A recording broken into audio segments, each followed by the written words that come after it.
Welcome to You Matter Nashville, where we celebrate the people and stories that make our community so special. We believe that everyone has a story to tell, and more importantly, everyone here matters. We're your hosts, Jason and Mindy Hoover, and we're passionate about shining a light on individuals who are making a real impact right here in Middle Tennessee. This is about community, connection, and the incredible people who are making a difference. Let's dive in as we uncover powerful stories and meet remarkable people whose journeys will inspire us all, right here on You Matter Nashville. Welcome back, friends, to You Matter Nashville. I'm your host, Jason Hoover, along with my brilliant and beautiful wife, Mindy Hoover. Today, we are honored to welcome Tiffany Mann, who is the Elder Care Coach and Community Partnerships Manager with AgeWell Middle Tennessee. Tiffany, welcome to the show. Thank you. Thank you so much for having me today. Absolutely. I'm excited to share, get everything started and find more out about you and what you do. But first, I want to share a little bit about you here for our listeners. It says you play a key role in connecting older adults, caregivers, and professionals with vital resources through programs like the Directory of Services, Elder Care Coaching, Reset Financial Empowerment, and the SAGE Awards. She's passionate about making sure families have the tools they need to navigate aging with dignity, and she believes deeply in the power of intergenerational connections to enrich our lives. Well, Tiffany, thank you so much for being on the show, and we would love to know more about AgeWell's mission and your role in the company, what all that you do to make it happen. Yeah. Well, I'm excited to be here and share with you. So AgeWell is actually celebrating 40 years this year of being a local nonprofit here in Nashville. We really came out of an identified need out of the mayor's office at that time, that there really needed to be a resource that older adults, and eventually we started talking more about caregivers, that caregivers could look to connect with trusted resources and really just be a trusted resource. So celebrating 40 years and have really three key roles. One is to be a trusted resource in the community so that an older adult or caregiver can come to us and know that we are not selling anything. We're going to give them all of the resources available and try to help them make an informed decision about what they're in need of. We also want to be a catalyst for solutions to unmet needs. And basically, that just means that we want to be eyes and ears to listen and look for the needs of older adults and caregivers in our community, and not just come up with the solution alone, but bring collaborators together who can help us come up with solutions to those needs. And then lastly, we want to continue to be an advocate in our local community here in Nashville and Middle Tennessee, but also statewide to help in whatever area the older adults and caregivers might need advocating in. So we get to do those three things every day. My role as elder care coach manager and over kind of community partnerships, my primary role as the elder care coach manager is to lead that program. So I know we're going to talk more about that, but essentially that is support for caregivers of older adults, that they feel like they have a navigator to look to that can help them along their journey. In terms of community partnerships, I help partner and develop relationships with sponsors in our community who can help us produce our Directory of Services, which is a resource guide for older adults and caregivers. So I get to do those two things, kind of sharing about AgeWell in the community to hopefully garner more sponsors for the directory, but also to ensure that those people that might be working with older adults or caregivers, or that just have friends and family that are in those two groups, know about the resources available. So explain a little bit about the resource guide. Yeah, absolutely. I have one actually right here with me just for a visual for anybody watching today. Oh, wow. So this is our book. This is our 2025-2026 edition. So this book was started even before AgeWell started in 1985. It actually started at Fisk University by some graduate students, I believe, in the gerontology department. And I believe That's it was neat. just a local resource guide at that time. AgeWell serves 13 counties, so Davidson and contiguous counties. And so it's developed into a much larger resource guide. But every 2 years since 1985, we update this resource guide. So it includes 16 chapters of really anything that an older adult or caregiver might need along their journey. We produce it and publish it through, as a nonprofit, through partnering with sponsors in the community, businesses that might want an ad in the directory. And so that helps us produce the directory. We then, so for 25-26, we printed over 27,000 copies of the directory. Wow. So we keep some so that we can go to outreach events and take them with us. Our sponsors get some, and then we actually place them at every public library in the 13 counties that we serve. So anyone listening today can go to their public library. They should have a copy. If they don't have any sitting out, ask about the directory of services. But like I said, it includes 16 chapters, everything from help at home to veteran services, to where to find, if you're having food insecurity, where to find help with that. If you're an older adult looking for a job, where to go for that. And most of the chapters, if it is a business, let's say like in-home care, if it's a list of all the in-home care agencies in our community, we are only going to list those that are licensed. If it's a list of assisted livings, we're only going to list them if they're licensed. If it's an elder law attorney in our legal section, they're only listed if they are a certified elder law attorney. So people can That's good to really know. kind of rest assured that, we're not just putting anybody and everybody in here. We're really vetting the resources we put in this guide. And then it also is available online. So anyone can go to agewelltn.org, our main website, and they can search the directory. Everything in this book is all online. So if you have somebody you want to email the resources to, maybe they don't want to flip through a book, they can do that as well. So it really, I've been in the senior kind of caregiver support industry since 2010. And even back then when I wasn't working at AgeWell, it was a resource that, everybody knew about. And it was, in talking with caregivers on the phone, it was something I wanted beside me so that I could, connect them with the resources that they need. So it's it's something, there's no other printed resource guide in our area.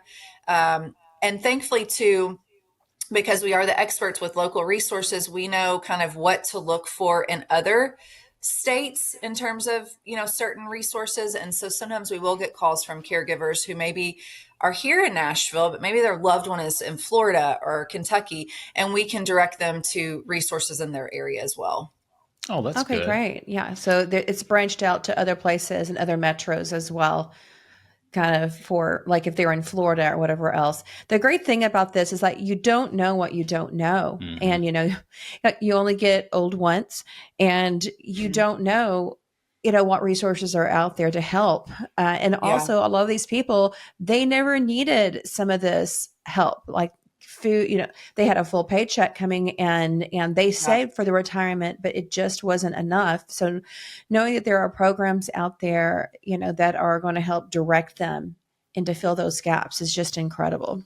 Yeah, and it was Yeah. easy to pull up online because I did it while you were talking, and it was just 2 clicks away. And I like how you have all these different categories. So you got activities, education, employment, help at home, legal, transportation, so many different things. This is fantastic. And they're all vetted because there's so many senior scams. Us in real estate, we really work with our elderly clients, on email scams for wire fraud and title fraud, and it's a real thing. So having those vetted people that they can feel like, okay, if I click this link, that's somebody that's been vetted, and I don't have to worry about being scammed.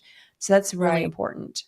Yeah, and a lot of our material has even our QR code, so you can essentially pull up the directory on your phone. So if you're sitting there with a Oh, loved nice. one, you can search that way. One other thing I'll mention about AgeWell is each month we put out a scam of the month email. So whatever, That's so great. yeah, we do Oh. research. We have some sponsors that help fund that, and we, research the latest scams that month whether it's geared towards older adults or caregivers or both, Yeah. and then we send out an email. And so people can join our email list to get that, but they can also go to the agewelltn.org website and they can read all of the past emails that went out just to educate themselves on scams to be aware of. And we go out in the community. My coworker, Paula, does a lot of our scam education. So, different groups will have her out to just speak on scams to be aware of. But like you're saying, Mindy, education is our knowledge is power, like we know. And so when you don't know, if we've never been along the caregiving journey or the aging journey with someone, you just don't know what you don't know. And that is part of, why the directory is so helpful. And then of course our elder care coach program is so helpful to educate caregivers on that journey. I love the fact that you can use your phone and pull this up, and it's essentially it's free to them. Absolutely. And going back to the scams, you hear all these different types of scams, and I'm sorry that when they are targeting the older age Purposely. purposely, yes. How can you? I don't It's get another level of evil. I think it's like a top 5 of evil crimes that you can do against humanity is going after elderly when they have this limited amount of money. I mean, and some even have, and some have a large amount of money. We've heard of them losing everything because the touch of a button, it goes to 1, 2, 10, 20, 50, 100 accounts. By the time it's caught, it's offshore.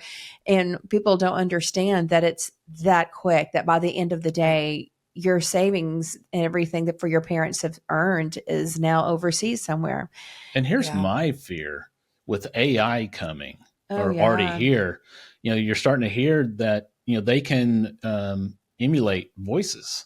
Yeah. Mm-hmm. And can even call them and say, like if it was me calling my mother, so, one of the things that I did see is, if it has to do with money or something like that, have like a password, so that that it's them. For family. Unfortunately, I think that's where it's going to end up because you won't be able to distinguish. I had the passcode for my kids, like if one of my dear friends had to pick up my kids unexpectedly, my kids knew the code word, and it only happened a few times, but they're like, what's the code word? Like my kids were like serious about it, but having those little safety things, as silly as they sound, in place, if you call grandma from jail and say, Grandma, I need bail money, she's going to be, what's the code word? They're like, I don't remember. Too bad. You're stuck. No, grandma's going to say, well, you're sitting. You're sitting there if you can't remember the code word.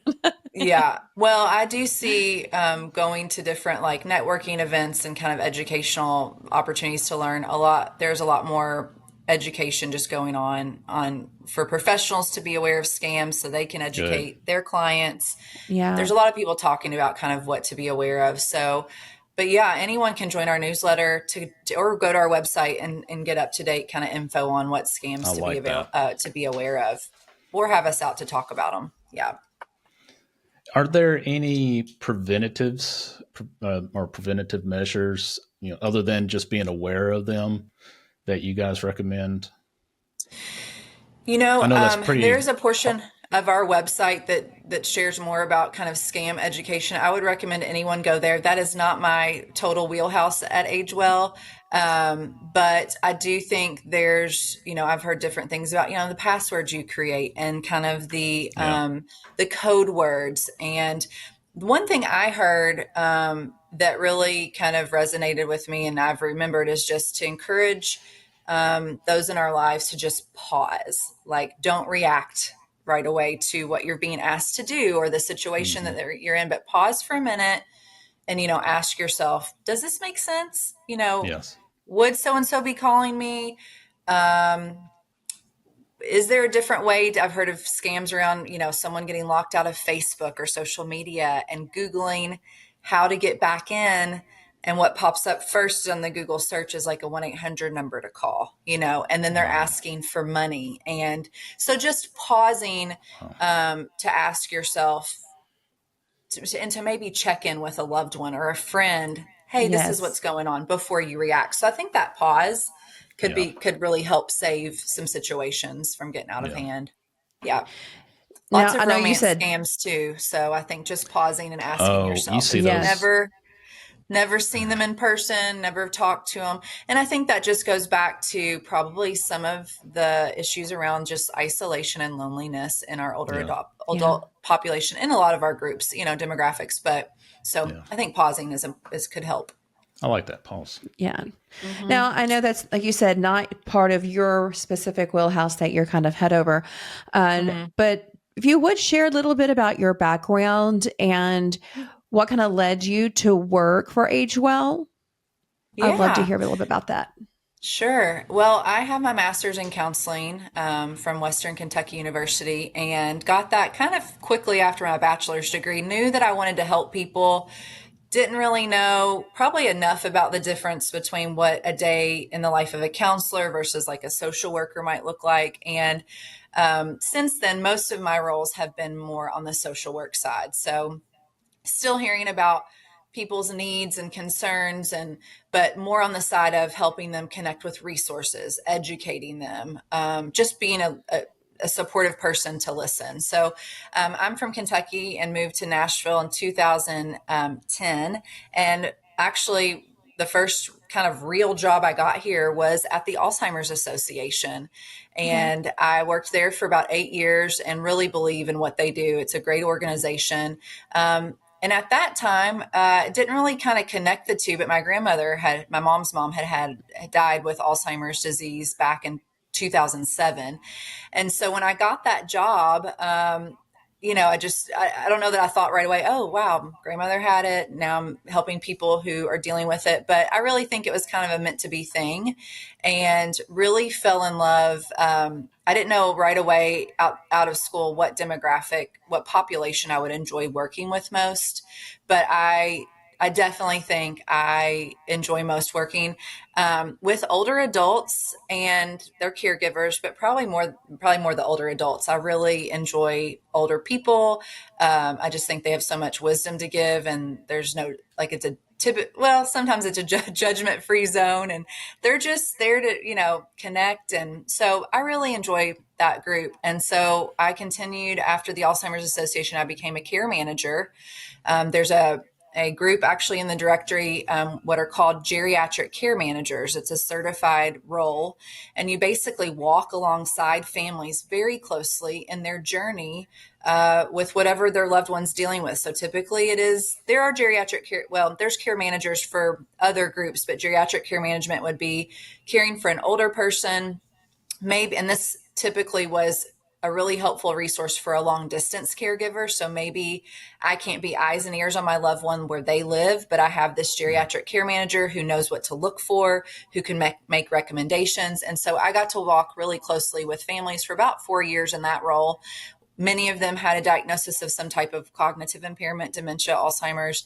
And then knew of AgeWell all along because of the resources. And then when I left care management, about a year later, I came over to AgeWell in 2023.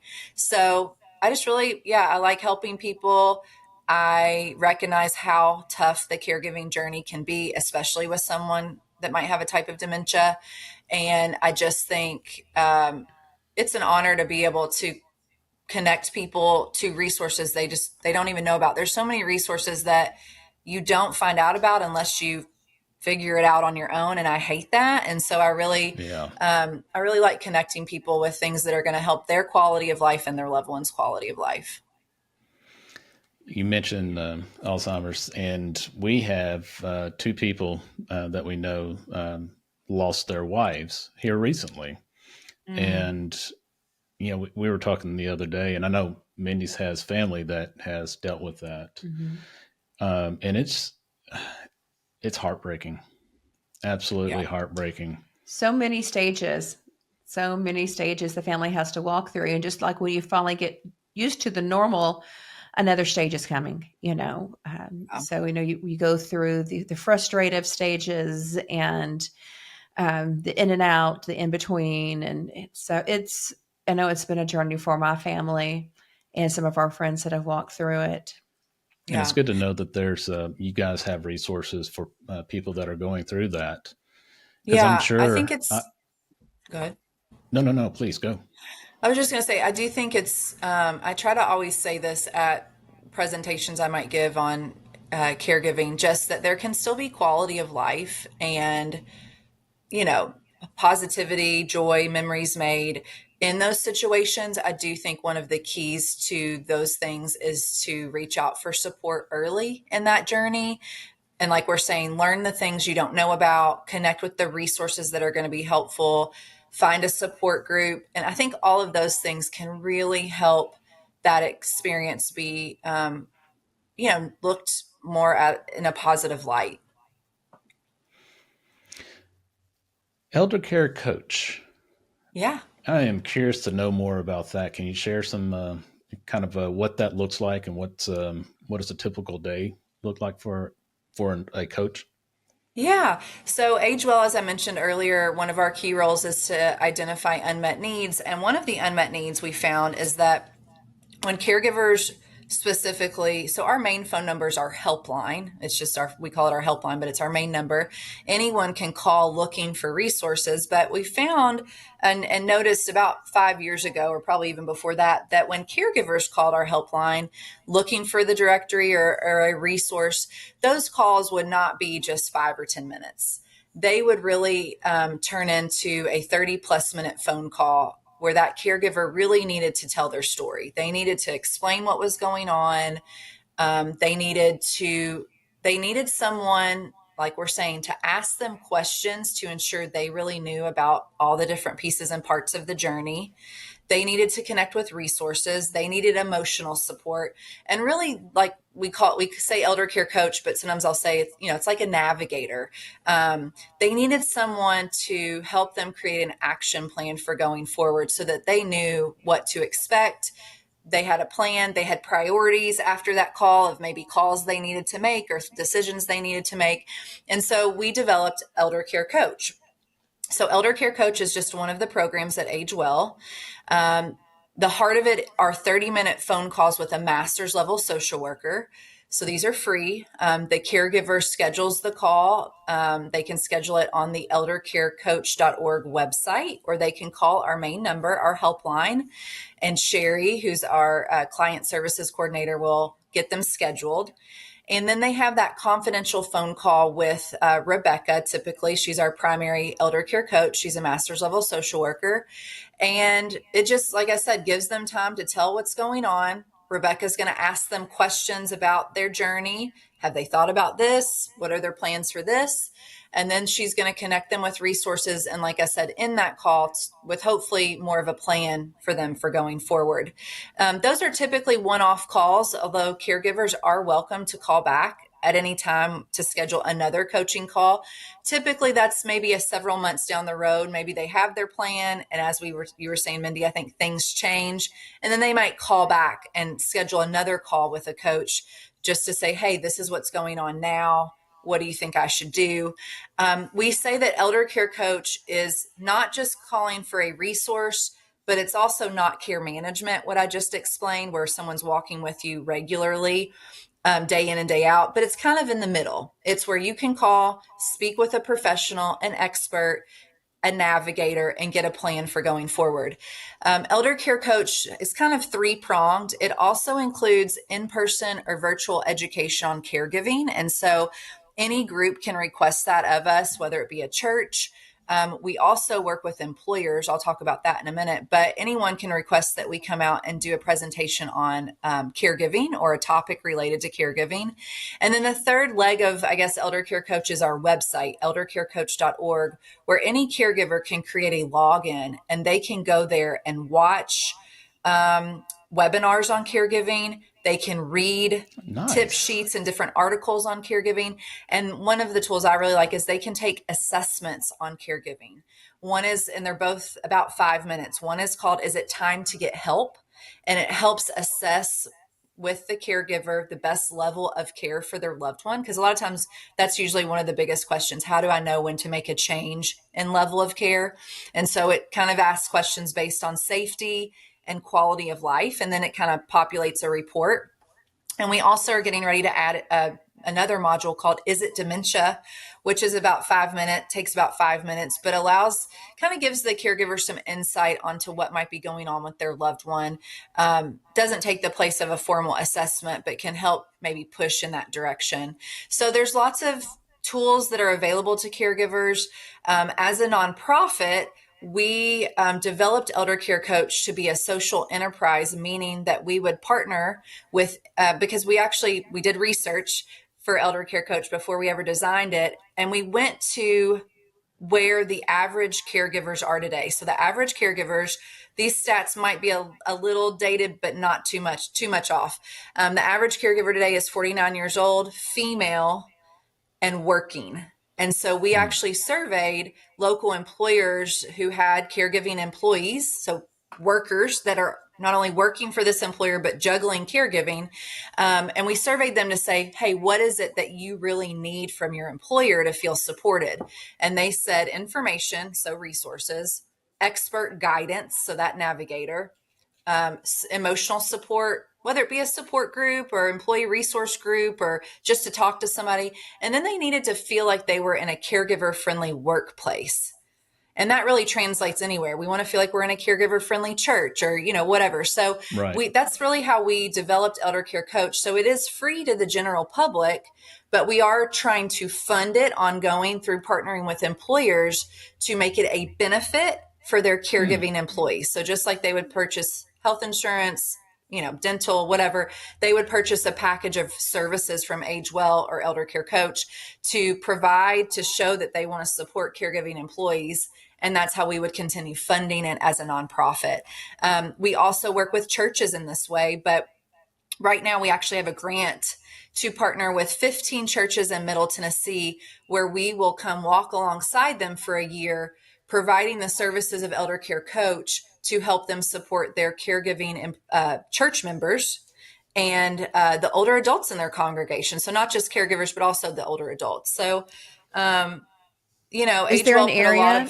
Oh, sorry. I'm sorry. I was going to say, is there an area of need like for churches? Because I know you've already established some. Are there like areas you would really like to see churches help in that? We have filled about 5 or 6 of those spots of the 15. I would love to get some churches in some of our outlying counties. Many of the churches we partner with so far have been in Davidson. So Williamson, Rutherford, Montgomery, Sumner, some of those bigger counties that surround Nashville, but we would still be open to more Nashville congregations, and it's any faith-based organization. And even with partnering with several right now in Nashville, we know that people come in from all areas sometimes for their church or their wherever they worship. So looking for more churches. Anyone can reach out, and I'd be happy to tell them about Elder Care Coach. See if it's a good fit. If it's not a good fit, we still are willing to go out to churches and provide, like a one-off kind of education program on caregiving or scams. Okay. Paula, my coworker, goes out to churches and does that. And does like little classes. I love that. I just think it's really important for the church to step up to help with the elderly community. I think that's a commandment for the church. And so any way a church can get involved, I think is just really important. I did want to back up and talk about like those tests and those checklists and everything, just from personal experience.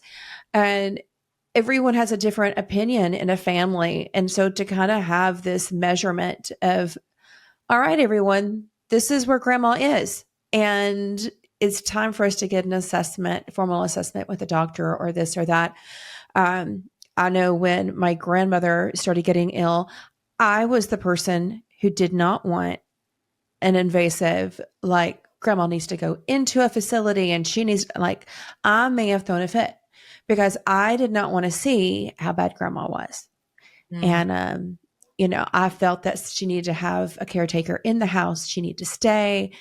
But that's just me protecting grandma.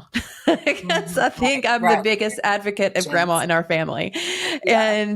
And they're like, Mindy, like this is like, she's a fall hazard now. And I'm like, when you hear that, it's just hard. So seeing all those hardcore things, with professionals saying, if you're at this point, it's time to have, go to a more medium or a more heavy intervention for your family member, and kind of helps guide, probably helps keeps the tension down. Right. But yeah, it's things that people don't think about unless they've gone through it. Yeah. Having that extra guidance of when, or I mean, people are like, oh, it's just grandma being forgetful, and just keep on putting it off when it really, I shouldn't just keep on saying grandma. Grandpas can be forgetful too. Yeah, it could be anybody. It could be your spouse, I mean, it can Yes, be as we are all aging, and yeah, I mean, it can be anyone. it can be anyone. So a Yeah. little funny here. We went to a concert last night. It was one from our childhood days, and it was fun to look around and see how many gray hairs were in the audience. Where'd they come from? I don't mean, come know, on. but Just a 90s band. I fit right in. I'm starting to come along pretty well here. But it was funny because I started imagining. I don't know if you did. I started looking at these ones because they're still, just pumping their fist and clapping, and it's like, thinking about back 31 years or something like that. Yeah, when But we were just listening to that band. But the funny part was halfway through the show, you saw all these groups of people sitting down. It's like, showing our age. Yeah. Yeah.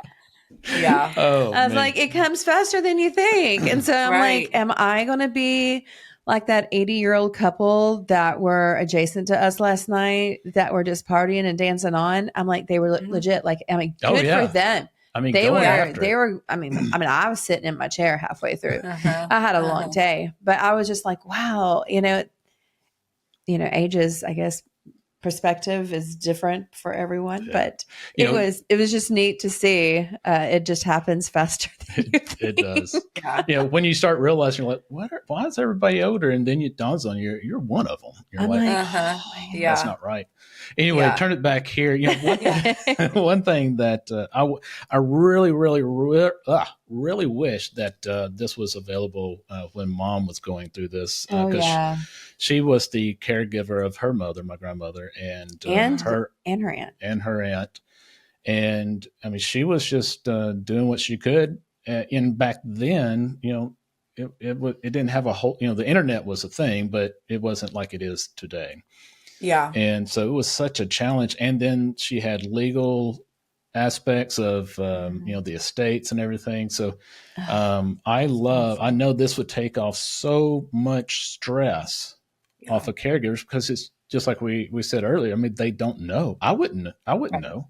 Yeah, to me, this should be a part of elder care at the doctor's office. That they're like, it's just like when our daughter got diagnosed with type 1 diabetes. I mean, they had like back then, JDRF packet. Like, they will get in touch with you. Please get in touch with them. They're going to help you, direct you to help you, as a resource. And they were.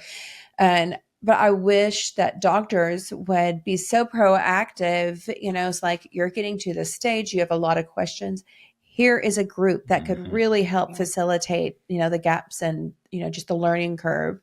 And I'm sure you guys are all in that, trying to make that happen. But man, it really there are definitely more. There are more resources.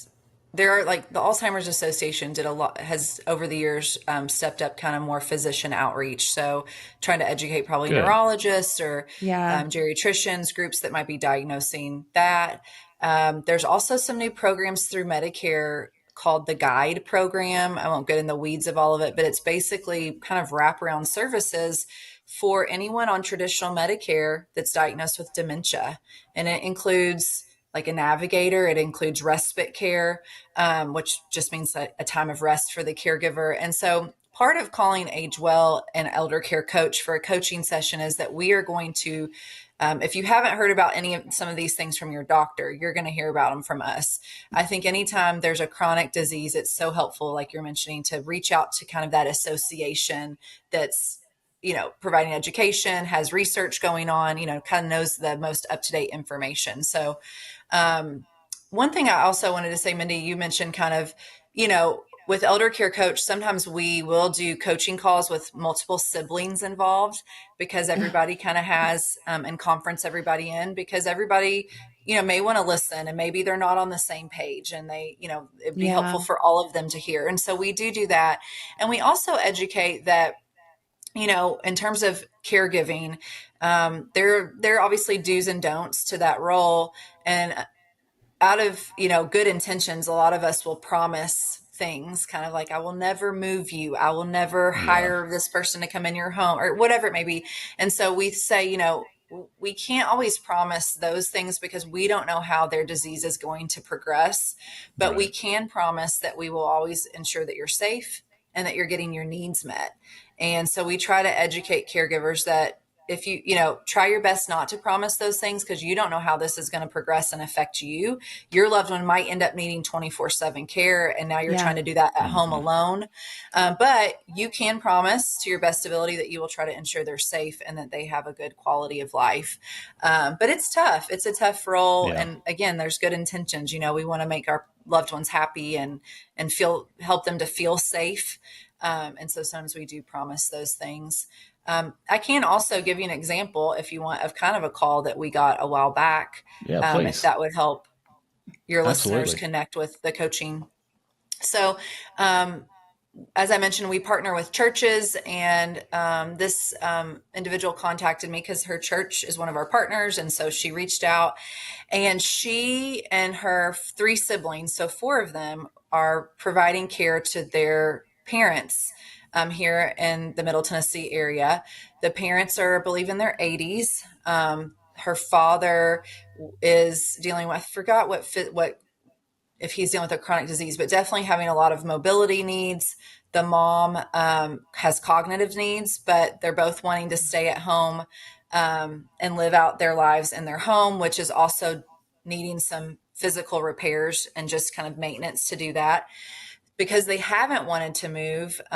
So during that call, she's explaining to me that now they kind of rotate of the four siblings every single night. One of the siblings is staying the night at the parents' home to make sure they're getting their needs met.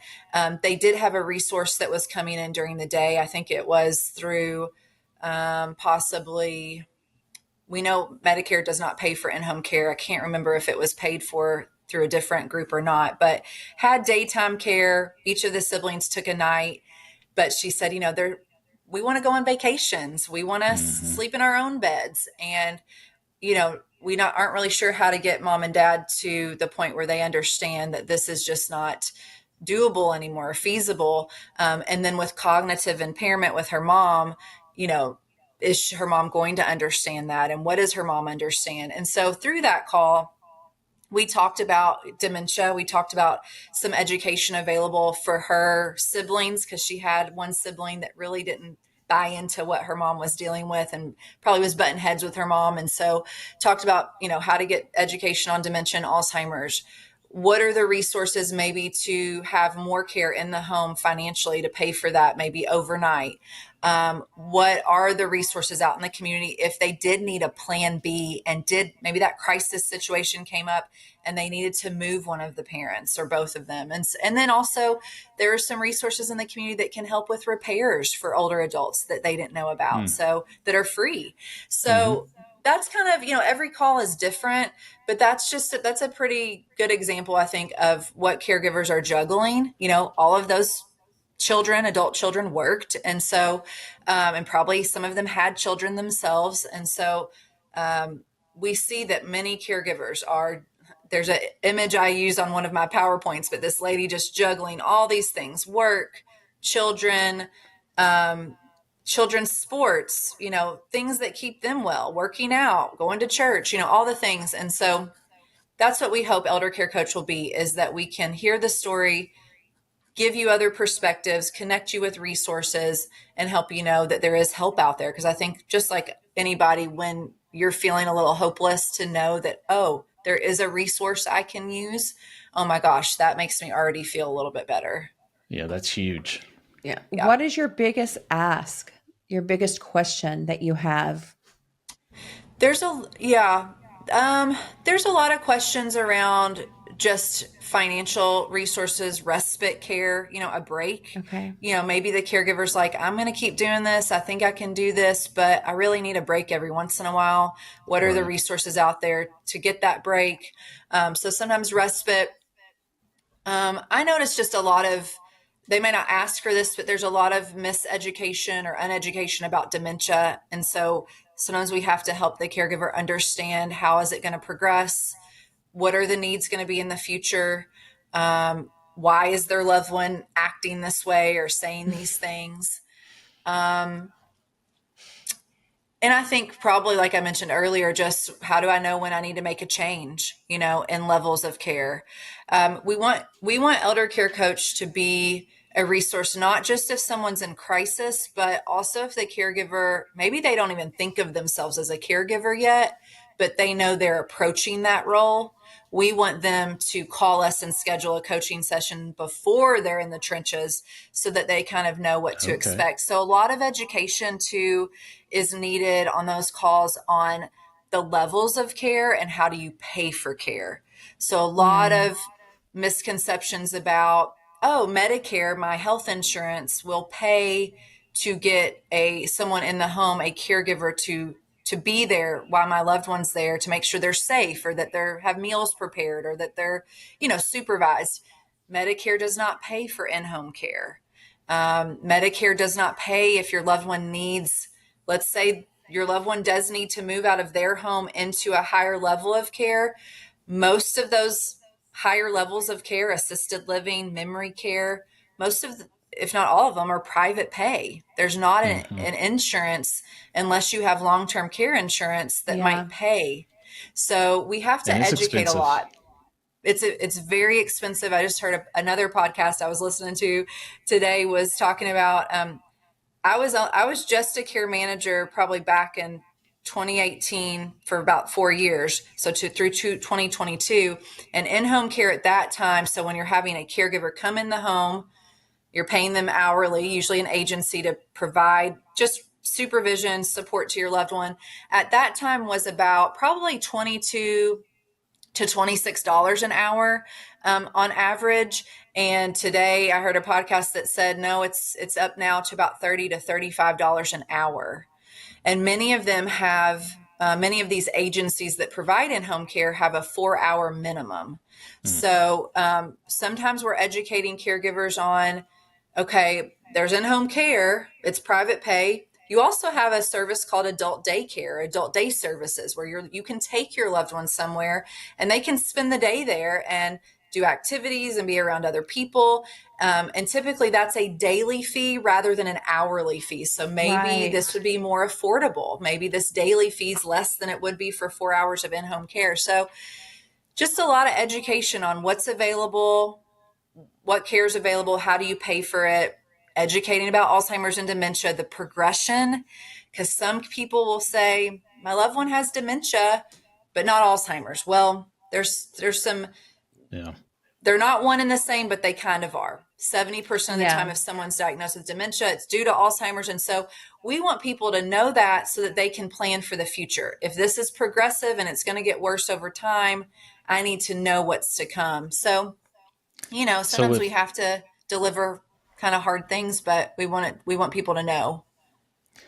Yeah, on the in-home care, I know my mom eventually had to have like the 4 hours, or it was part-time, just to give some relief because she was the main one. They lived next door. They bought a house next door to my parents at the time, and on purpose. And both of them lived in it. And so she was a full-time caregiver, and it was exhausting. But the good thing for me, just drop me off at a ballpark. I'm good. Ballpark just let you roam around there all day. Give me a ticket to the ballpark. I mean, I think it's helpful to tell. I tell my husband now, like, hey, if I'm agitated, put me on a treadmill or take me for a walk, because if I can't tell you what's wrong, walking is usually the best medicine. Get me a new puppy. That's all you got to do. There you go. Yeah. Oh, not another There's one. actually some therapy pets, like dogs and cats, that kind of mimic the real thing, that have been really helpful for people with dementia. So we're dog lovers. Oh, we do. Oh, yeah, me we too. do. Now, you guys have you have different programs. Mhm. Can you tell me a little bit about Reset? Yes. Yeah, Reset's so Elder Care Coach and Reset are really our two main programs that we're talking about a lot in the community. I'm going to hopefully try to speak to Reset as well as I can, but Reset is an acronym that stands for Raising Economic Security to Enjoy Thriving. And that came out again out of an unmet need where we saw that older adults in Middle Tennessee, specifically in Davidson County, is where this program is available, are struggling financially, struggling with housing, struggling with having enough money each month to meet their needs. And so Reset was developed it's a grant that we have. It's with several collaborators, several other nonprofits in the community. Those are United Way, 50 Forward, Nashville Metro Action Commission, Need Link, and the Tennessee Justice Center.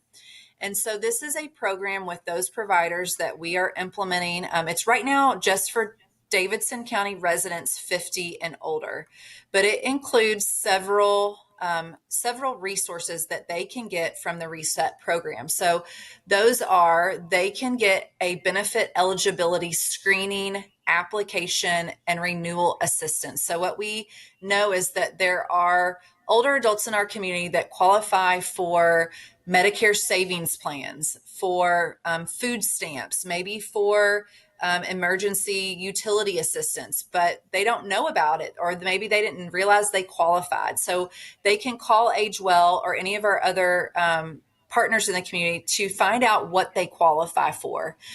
They can also get emergency rent and utility assistance. There are some programs that are doing that. One of the big things they can get is confidential one-on-one financial counseling.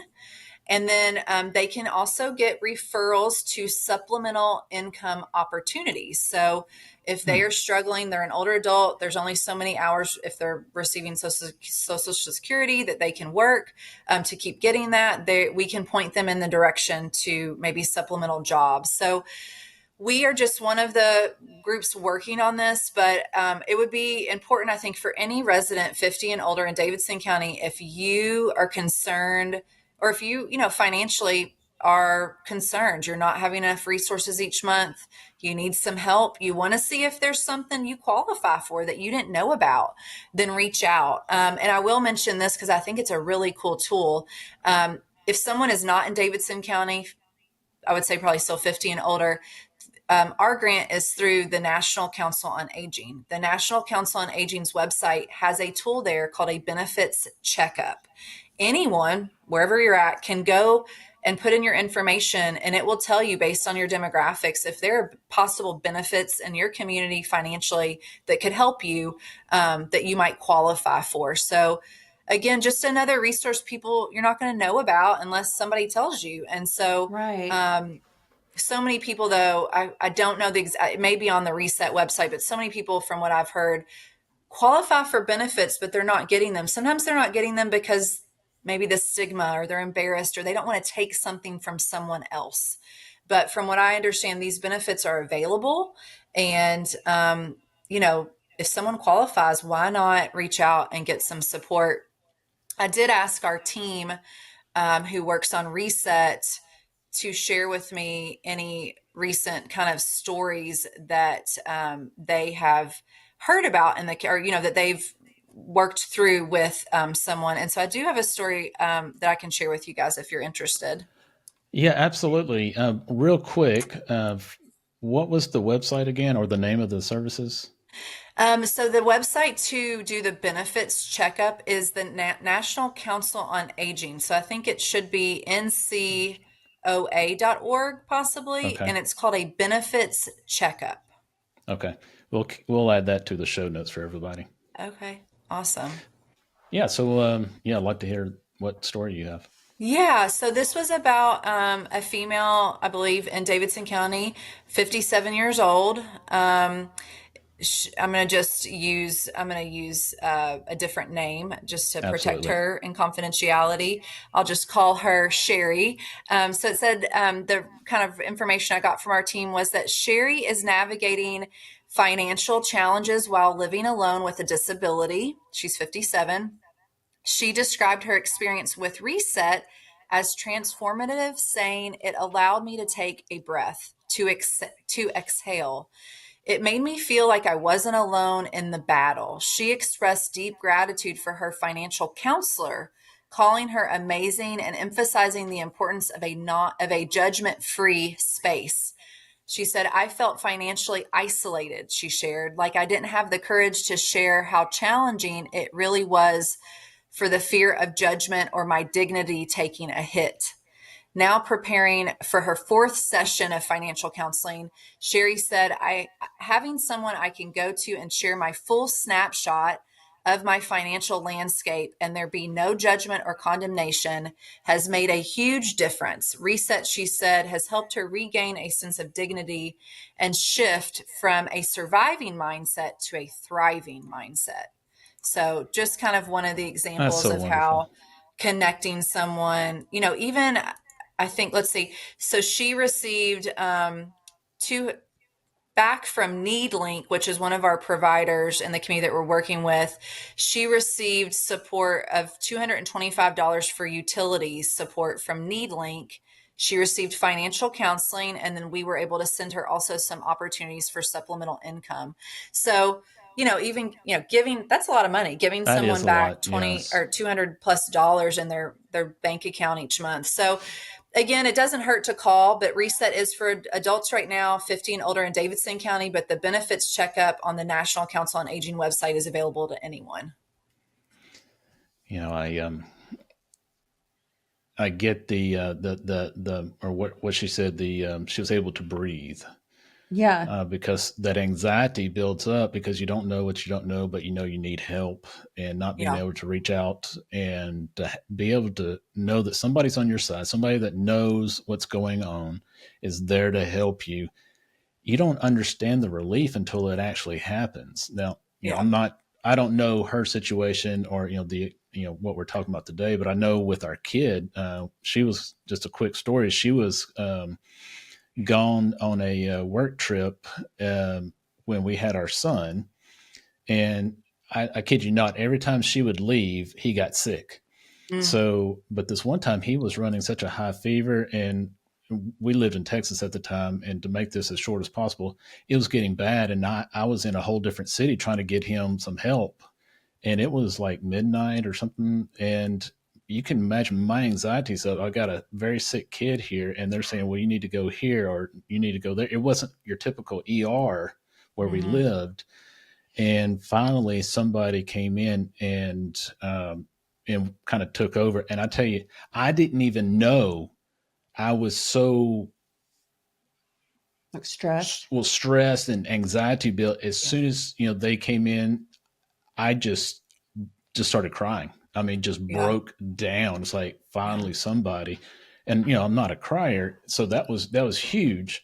I'm not Yeah. saying it's not good to cry. Please do, but Well, it that's was just me. a physical expression of the stress you were feeling. Yeah, it was. It Yeah. really was. But every time I And was gone, every time I was out of Every town, and time. which is not yeah. very often. I was a Yeah. teacher and I would go do CE credits or whatever. Yeah. And of course, I'm with a group of people. I didn't have my own vehicle every time. Uh-huh. It's It's like clockwork. stressful. That's, It yeah. is. Well, and I think when you're talking about somebody's finances, that's I mean, for most Yeah, people, it's a private thing, and there can be shame. And just if you weren't taught how to manage a budget, or you gotten yourself in a situation and you don't, know how yeah, to get out of it, and your resources to know that United Way has the Financial Empowerment Center. That's where you can get free financial counseling. So to know that you can go to someone and be like, this is just what it is, and they're not going to judge you. They're going to try to help you. I mean, I think, man, that's huge to know you have somebody it you is can turn huge. to. Yeah. Yeah. And I Yeah. know that the increase in taxes the past 5 years with the elderly population has been a huge burden, Hmm. Mm-hmm. gigantic burden. I know we've had people reach out, having to sell their homes, like in Davidson County, Mm-hmm. because their pension and the little bit of money they had coming in, they can't spend another $200 a Right. month on additional taxes. Yeah. It's, I wish that there was an elderly freeze. I know that's a whole nother conversation, but for taxes for elderly, I think when you turn 65, it should not go up another dime, because it is just such a disservice to the people who have worked all these years and their pension is not growing fast enough to keep up with all of these property taxes. Yeah, you'll have to Google, though. I do think in Davidson County there is a freeze available, but I don't know. It is, and you have to apply every 12 months. Okay. Yeah. I mean, Okay. and it's not Yeah. just Davidson. I know Williamson, and there's some other ones around Yeah. That here, are doing it as well. But a lot of people don't know that. Yeah. There's a And lot Yeah, that you just don't don't. know. And there's a lot of even veterans resources to help with care that if you don't, no one's told you, you're not going to, you just don't know about them. So the directory can be great for that. When I started, I went through every chapter of the resource guide to just learn kind of what was out there and what I didn't know. Yeah.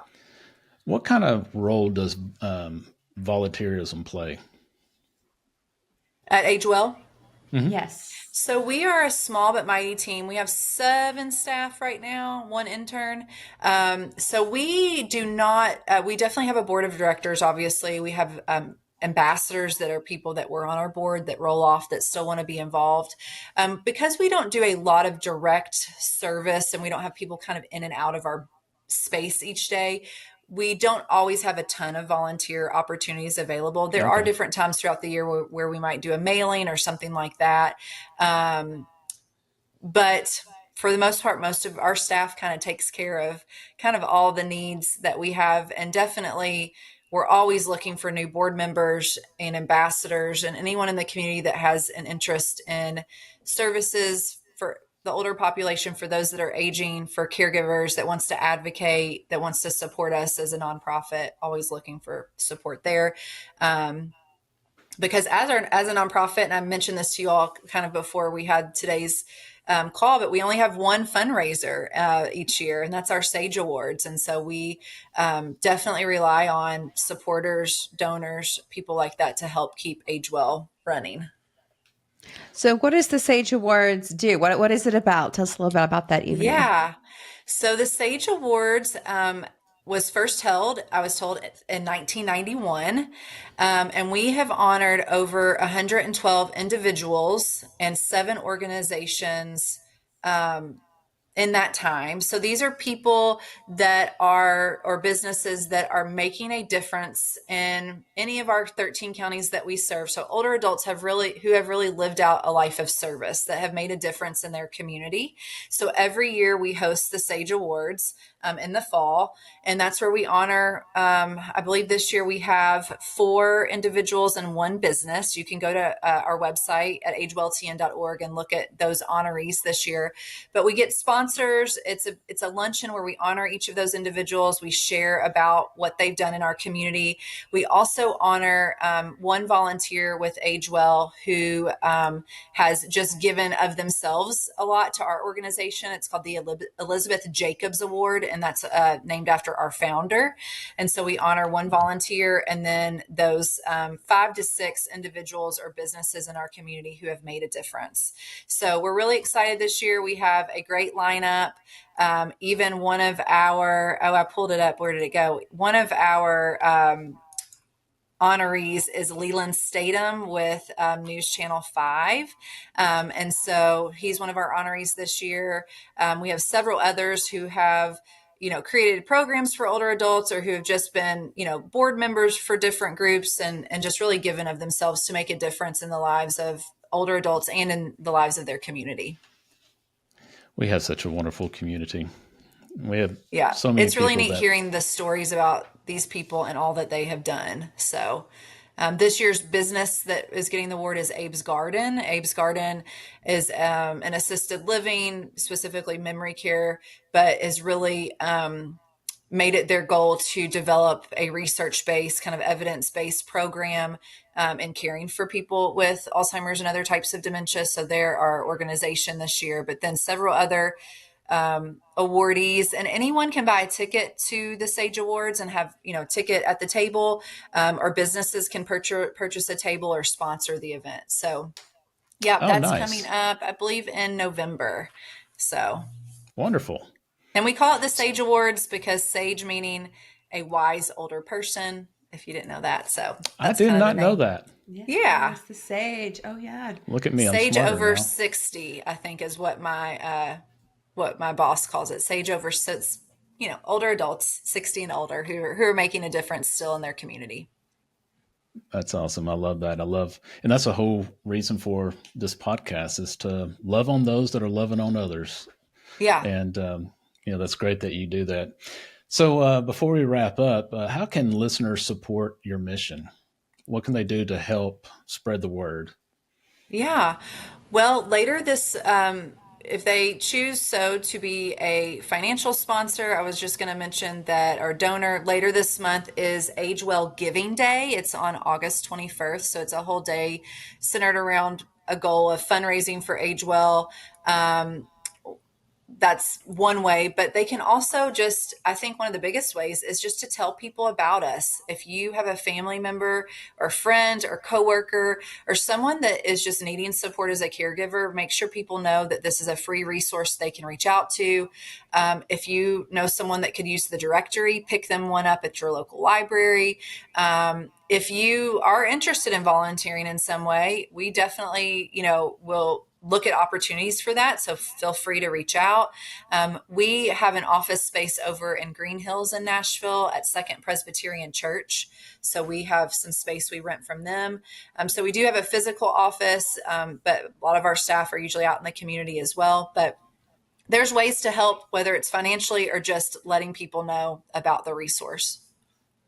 Perfect. Very nice. Well, Tiffany, this has been an absolute pleasure. Well, thank you so much for having me. Absolutely. Thank you for what you do. Thank you for being the person that you are. And we love what AgeWell is doing. We see, the benefits of it, and it one way or another, I think it eventually impacts all of us. And it's such an important resource. Like I said earlier, I wish my mom had this when she was going through all of it. I know she would have been a lot better off of getting the help and knowing and having those resources, because it is challenging. And but but we're all fortunate for people like you, people at AgeWell, for what you guys do. And just thank you. I appreciate it. Thank you all. Yes. And listeners, if you'd like to know more about the Directory of Services, Elder Care Coaching, Reset, or the SAGE Awards, you can visit agewelltn.org. And what a great resource for not just individuals, but family members that are just trying to navigate this time in life. Reach out to AgeWell for help. Absolutely.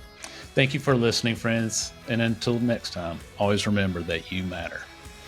Thank you for joining us on this episode of You Matter Nashville. We hope you found inspiration on this episode and are reminded that no matter where you are or what you do, you matter. If you enjoyed this episode, please be sure to subscribe, leave us a review, and even share it with your friends and family. Also, stay connected with us on social media and tune in next time for more incredible stories from the heart of our community.